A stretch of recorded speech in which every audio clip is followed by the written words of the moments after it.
Hi, Erin. Thanks for coming in today. As you know, we're going to be showing this to our future leaders that we have here in our manager series. And I was just hoping maybe you could start by introducing yourself and what branch you're in.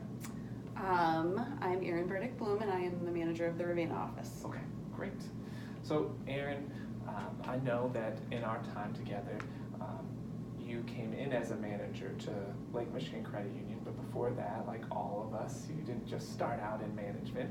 Nope. We all start as an individual contributor. And for, I think, a lot of the people in the series, it's difficult to kind of understand what are those changes that we might have to make in our everyday habits that we have. So could you talk about some of those changes in habits you made between when you were an individual contributor and when you became a manager? Absolutely. It's not just habits that change, it's your mindset. When you're an individual contributor, you're more on the flow of, it's all about me. What's in it for me? Yeah. What are my goals? Sure. And you have to change not only your daily habits, but your approach to your day. Okay. And it goes from me to my team. All right. What's best for my team? What are my team's goals? Sometimes it's a hard transition because you're rooted into that. It's all about me. What do I need to do to get to where I'm going to be rewarded? And it's a mind shift. Yeah, and that's what had made you successful up to that point, right? Yeah. So with that mind shift, what are some of the things that you kind of changed? Changed would be mentoring culture. I was fortunate enough to have some not so great managers in my career move up through the positions. Sure. I think I took more of what not to do away from them, which made me a stronger manager. Mentoring culture, an environment where my staff knew that their success was just as important to me as my success. Back to the, it's not about me anymore, it's about my team. Yeah. In cultivating an environment where my staff not only wanted to be successful, but they wanted to grow. Yeah. To move up through the ranks and to succeed individually. Mm-hmm. I think that's so great for everyone to hear when we're going through that difference, is really focusing back on the people, and that's going to change those habits for you almost organically, right? Yep. Perfect. So with that habit change that you did, what have been some of the benefits you've seen from making that change from that individual contributor habit of thinking about just me to going to that habit of really putting your people first and developing them? I know this sounds super cliche, but it's very a monkey see, monkey do world. Mm-hmm.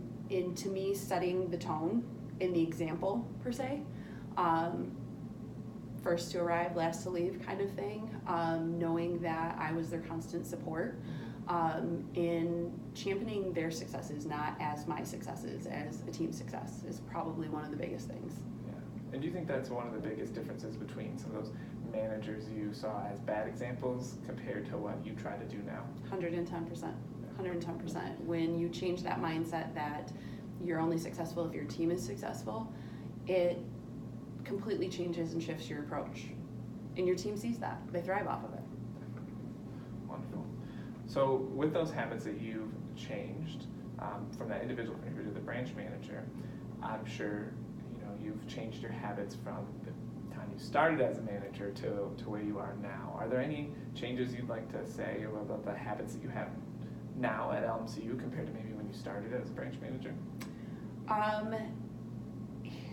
Night and day difference. I mean, I've been a manager for a lot of years, and the empowerment that LMCU gives their managers to not only cultivate my staff and teach my staff and mentor my staff, but myself. I mean, our world's ever changing. So being adaptable and being able to ebb and flow with that constant change, I would say my managerial habits have continued to evolve and change here, especially because it's a completely different environment. And I also believe that my staff thrives off of that, and me embracing the constant change and championing the constant change. And our culture here, not only with empowering us to continue to grow as people, but how our employees are rewarded, is phenomenal. That's great. Yeah, and I think it is something that we're able to see a little bit from coming from outside of the organization and coming in is just, how refreshing it is. And sometimes I think we forget about that empowerment piece and how that can really, impact our employees to let them know what empowerment really means. Mm-hmm. I think that's what you're stating here as Yep. well. Great. So with those changes that you've had in the habits, what advice outside of habits or along with those do you think you would give our incoming managers that are going to be starting here at LMCU? I actually kind of made a list. So embracing the constant change, because it's not going to go away. In our world, everything constantly changes, including our staff. Grow with the constant change, learn from it, and champion it. Own your failures. Back to that kind of monkey see, monkey do. Our staff mimics how we handle things on a day-to-day basis. So there's no better way to learn than to have to correct something that you screwed up. And never be afraid to ask for help. We wear 800 hats a day, and it's okay to not know everything and be the expert at everything. That's what we have the fabulous LMCU family for. Don't be scared to ask. We shine as a team through our success, but we grow as a team through our failed attempts. I'm a huge advocate of that. Back to it's okay to mess up. It's how you learn, it's how you grow.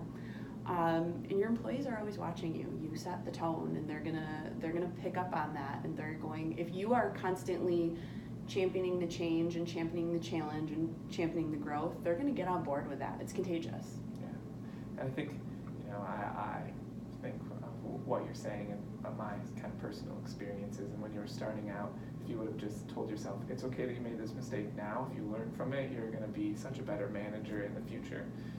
And not thinking that we've just arrived now that we're a manager, right? And I think that's what you're saying. We're continuing to learn every day. I think thinking that you're going to be a better manager tomorrow than you were today is a similar message to what you have. Well, what is your favorite part of being a manager?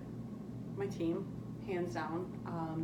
I've been very fortunate to have some of my employees follow me from different financial institutions, and I have gotten to not only watch them grow personally, but mentor them myself. And there's nothing more rewarding than watching them be able to take on a new task, master it, and succeed at it. And I honestly think I have more fun celebrating their successes and their overcoming challenges. And the rewarding flip side to that is we're not going to keep them all. We need to create and mentor and groom the next level of managers or MSRs. So being happy in their successes, even if they don't stay on my team per se.